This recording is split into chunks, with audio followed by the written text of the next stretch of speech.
كان الدار واملأ عالمنا الحب يا ذا الأسماء الحسنى.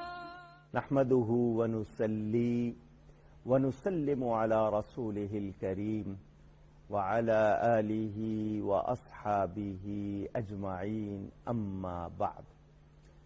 أعوذ بالله من الشيطان الرجيم، بسم الله الرحمن الرحیم۔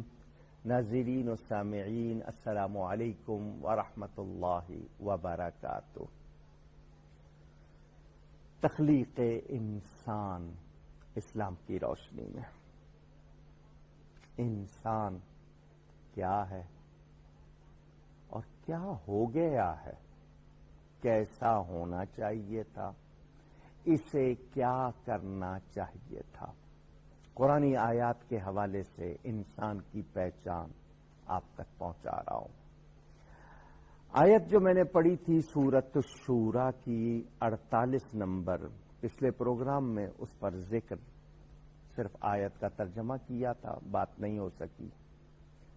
اس آیت میں اللہ تعالی نے اپنے حبیب کریم رؤوف الرحیم صلی اللہ علیہ وسلم کو تسلی دی کہ آپ کی اتنی بھرپور مخلصانہ کوششوں کے باوجود اگر یہ لوگ حق کو قبول نہیں کرتے، روح گردانی کرتے ہیں، تو میرے حبیب آپ دلگیر نہ ہوں۔ ان لوگوں کے حوالے سے آپ سے کوئی باز پرس نہیں ہوگی، آپ کو ہم نے ان پر حفیظ نہیں بنایا۔ کیا مطلب؟ جو کہنا ماننے والے ہیں ان پر حفیظ ہیں آپ، ان نافرمانوں پر نہیں ہے۔ اب تک یہی ہے کہ آپ بات پہنچا دیں۔ پہلے تو یہ بات ہو گئی، حضور اکرم صلی اللہ علیہ وسلم کی شان معلوم ہوئی کہ وہ ہماری نگہداشت فرماتے ہیں۔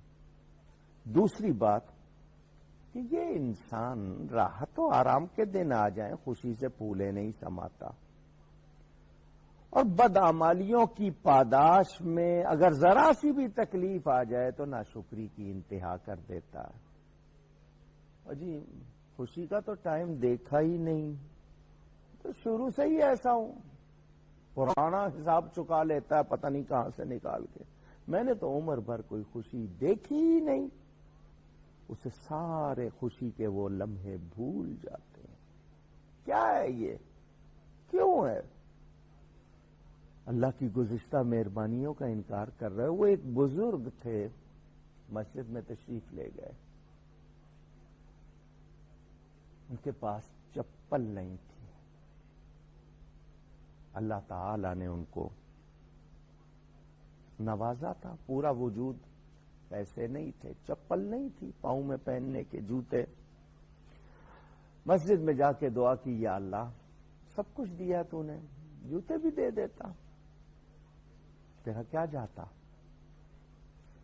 مسجد سے باہر نکلنے لگے، سامنے سے ایک آدمی آ رہا تھا، اس کے پاؤں مڑے ہوئے تھے، فوراً توبہ کی، یا اللہ میں معافی چاہتا ہوں، میرے پاس اگر چپل نہیں ہے، پاؤں تو صحیح ہے، اس سے تو نے مجھے بہتر بنایا، ہر حال میں شکر۔ یہ شکایت کیوں کرتے ہیں؟ اور پھر شکایت ایسی کہ جتنی مہربانیاں ہوئی ہیں سب کو بھول گئے۔ انسان احسان مند ہونا چاہیے۔ پھر رب تعالی کے معاملے میں آپ کو کیسے کسی نے دیے ہوں 2 پیسے تو اس کو آپ کہتے رہتے ہیں یہ آپ کا زندگی بھر کا احسان، وہ 2 پیسے اس سے ملے ہیں، اس کے لیے تو یہ کہہ رہے ہیں جس رب نے سب کچھ دیا، ایک چھوٹی سی تکلیف آ جائے ساری اس کی مہربانیاں بلا دیتے ہیں۔ منہ بسورے ہوئے دعا کر رہے ہیں تو شکایت کے انداز میں، وہ بھی عجیب حال ہوتا ہے۔ تو انسان کو سوچنا چاہیے۔ اس حوالے سے میں مزید تفصیل میں نہیں جا رہا، آگے پھر سورت ہے زخرف، اس حوالے سے بھی آپ کو میں ایک بات، سورہ زخرف میں انسان کا لفظ آیا وہ بھی سن لیجئے۔ وَجَعَلُوا لَهُ مِنْ عِبَادِهِ جُزْءًا إِنَّ الْإِنسَانَ لَكَفُورٌ مُبِينٌ۔ اس سے پہلے جو آیت ہے میں وہ بھی پڑھنا چاہتا ہوں. یہ سورہ زخرف کی آیت نمبر 15. اس سے پہلے جو آیت ہے وہ ہم سواری پر بیٹھتے ہوئے پڑھتے ہیں. سبحان الذی سخر لنا ھذا وما كنا له مقرنین وإنا إلى ربنا لمنقلبون. کہ جب تم خوب جم کر بیٹھ جاؤ تو یہ کہو وہ ذات جس نے فرما بردار بنایا پاک ہے، بنا دیا ہے وہ پاک ذات، اسے ہمارے لیے اور ہم اس پر قابو پانے کی قدرت نہ رکھتے تھے اور یقیناً ہم اپنے رب کی طرف لوٹ کر جانے والے ہیں. یہ سواری پر بیٹھتے ہوئے ہم یہ پڑھا کرتے ہیں چونکہ اس کا ذکر ہے. یہ جانوروں کی سواری، آج کل تو آپ دوسری سواریاں ان پر بیٹھنا، ان کی پیٹھ پر وہ بٹھا لیں اور آپ چلیں، تو یہ کس نے مہربانی کی تھی؟ رب تعالی نے. وہ جانور ہمارے لیے تابع ہو جاتے تھے، فرما بردار ہو جاتے. یہ کس نے کی مہربانی کی؟ رب تعالی نے. اور بنا دی ہے مشرکوں نے اس کے لیے اس کے بندوں سے اولاد. بے شک انسان کھلا ہوا ناشکر گزار ہے. اس حوالے سے آپ کو میں 2-3 باتیں بتا دوں. جب جانوروں کی پیٹھ پر بیٹھ کر ہم اپنی کسی منزل کی طرف جاتے ہیں تو اپنے رب کریم کا شکر کریں. اتنی بات تو اس حوالے سے ہو گئی. اے انسان، تیرے لیے پوری کائنات بنائی گئی ہے مگر تو کائنات کے لیے نہیں ہے. جو بات میں نے پہنچانی تھی وہ یہ کہ یہ سب کچھ ہمارے لیے ہے، ہم ان چیزوں کے لیے نہیں، ہم رب تعالی کے لیے ہے. یہ بہت بنیادی بات ہے، ہمیں اس کو یاد رکھنا ہے. ایک بات. دوسری بات یہ کہ ہم لوگ جس وقت بھی جہاں بھی کسی چیز کے طالب ہوتے ہیں یقین رکھتے ہیں کہ عطا کرنے والا کون ہے؟ اللہ تعالی. مگر جو مشرک اور کافر تھے فرشتوں کو اللہ کی بیٹیاں کہتے تھے اور بیٹی باپ کا جز پارٹ ہوا کرتی ہے. تو ان کا یہ حال کہ ایک طرف تو یہ کہتے ہیں کہ زمین و آسمان کا خالق اللہ تعالی، پھر یہ کہتے ہیں کہ اس کی بیٹیاں. یہودیوں نے حضرت عزیر علیہ السلام کو، نصارہ نے حضرت عیسیٰ کو اللہ کا بیٹا کہنا شروع کر دیا. وہ مشرکین کافر جو تھے وہ فرشتوں کو اللہ کی بیٹیاں کہتے تھے. ہم اس حوالے سے یاد رکھیں کہ انسان اولاد کا خواہش مند ہوتا ہے تاکہ اس کا سلسلہ بھی آگے چلے اور پھر جب وہ بوڑھا ہو جائے تو جوان اولاد ہو اور پھر گھر بھرا ہوا ہو. اللہ تعالی کو کسی کی کسی طرح کوئی ضرورت نہیں. اس انسان سے پوچھو اللہ کی اولاد بتاتے ہو، جب انسان نہیں تھے اللہ تو تب بھی تھا، کیوں اس کے لیے ایسی باتیں کرتے ہو؟ اپنی تسکین، اپنے آپ کو سب کچھ سمجھنے کے لیے. پھر ایسا ہی کہا جائے گا کہ عقل سے بے بہرا ہو، سمجھدار نہیں ہو جو ایسی باتیں کرتے ہو. تو یہ ناشکرا انسان جہاں جہاں کہا گیا بنیادی طور پر کافر ہیں. مشرک کون ہے؟ جو اللہ کے سوا کسی کی عبادت کرے، اللہ کی ذات و صفات میں کسی کو کسی طرح اس کا شریک ٹھہرائے. ہاں، کسی کے لیے کمال اللہ کی عطا سے ماننا وہ نہیں، یعنی کسی کو کہیں کہ یہ خود سے کمال والا ہے، یہ کسی مسلمان کا عقیدہ نہیں ہو سکتا. ہاں، کہ کسی کو بھی کوئی شان حاصل ہے تو اللہ تعالی کی عطا سے، یہ ہمارا عقیدہ، ہم اس کے مطابق مانتے ہیں.